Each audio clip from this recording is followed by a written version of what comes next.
Hi everybody, here we're going to go over the procedures for the Torque Lab. So first thing is when you click on this link, this website should come up over here, and you just click on begin. And there's going to be a couple of different settings in different devices. So if you go to the error section, there's going to be two force sensors. You can see them right here, force sensor 1, force sensor 2. And to get the errors, you'll actually click on the reading here, and you'll get the error from there. So this is a digital device. Remember the rules for getting the error for a digital device. And also you're going to click on show ruler, and you can get the error for the ruler using the error for an analog device. And the other thing that you can measure besides the ruler here is going to be the masses. And to get the mass, you just click on this sphere here, and you can change the mass. And take this to be a digital reading as well. And those are going to be the settings that you'll be adjusting. The force sensors, you're going to be measuring distance by clicking on this arrow here. And you're also going to be measuring mass by clicking on this sphere. And so you're going to put your errors over here for each of those different measurements. So let's go ahead and look at the terms that we'll be looking for today. There's going to be this bridge here. It's going to have a length L. This hanging mass, that's going to be this mass M here. The bridge is going to have a mass MB. And the position of the mass, you're going to adjust it like this, and then you're going to measure that position X.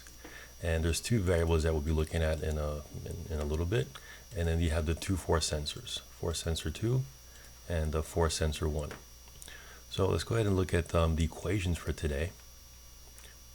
Again, there's no settings to be set, and there aren't any lookup values for today's experiment. But there are two main equations, net force equals 0 and net torque equals 0. And if you combine those two equations, you're going to have these two equations that we'll be looking at today. The first one is force versus distance, and the second one is force versus mass. So for part 1 is going to be using this equation, and part 2 is going to be using the force versus mass equations. And you can see this variable z, that's just going to be this this term over here, and the variable w, that's going to be this term over here. So let's go ahead and see what today's experiment is going to look like. So for part 1, there's going to be a data taking section. There's going to be a short calculation, and you're going to have a graph and a conclusion.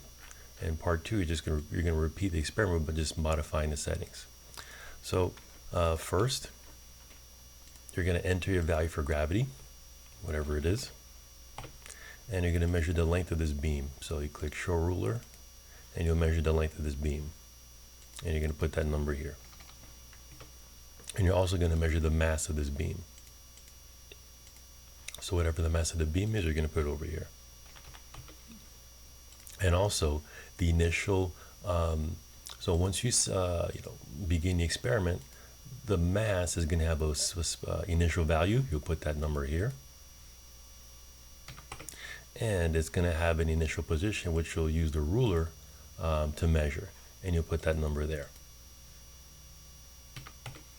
And next, you're going to measure the mass of the first, you're going to measure the value from the first force sensor. So from this one here. So whatever value you get for the first force sensor, you're going to put it over here. And so for the first part, that's the first part. And so the next part of the part 1, what you'll do is you're going to move the mass to a new value, record the new position, and record a corresponding new force. And then you're just going to go back, change the position again to a new value, measure that new position, and go back and look at the corresponding force. And you'll fill out this table. And don't forget to include the units. And next, what you'll do is you're going to calculate this variable z here. So the variable z, if you go back to the reference equation, it's given by the mass, the hanging mass times g divided by the length of the beam. And you'll put that number over here. And what you'll do is you'll make a graph. And for the graph, you're going to plot force versus distance. and that you should get a straight line, and you should include a trend line with an equation, and also with your axis labels.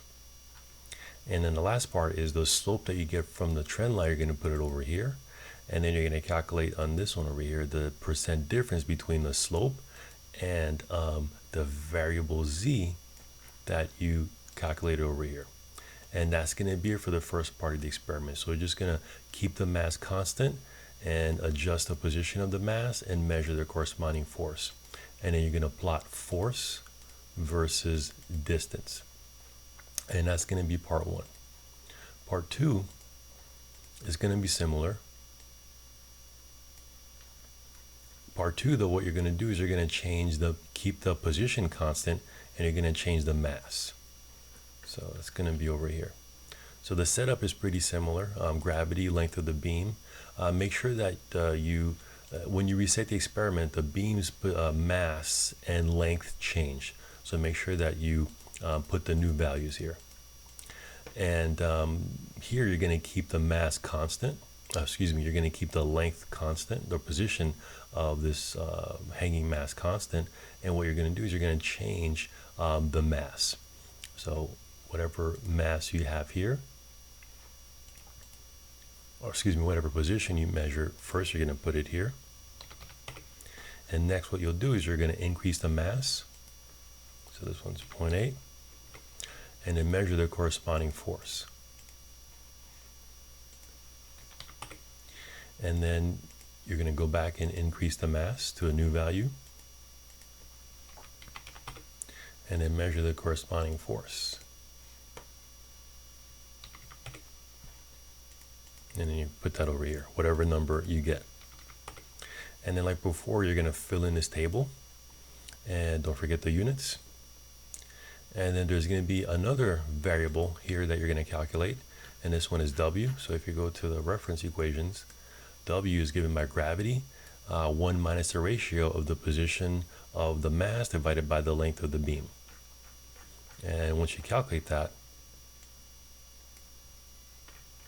then you're going to put it over here. And like before, in this section here, you're going to make a graph, but this time it's going to be force versus mass. And you'll get a slope. And once you get the slope of this graph, you're going to enter it here. And then you're going to calculate the percent. Here you're going to calculate the percent difference between the slope and that variable W. And that'll complete the experiment for the torque lab.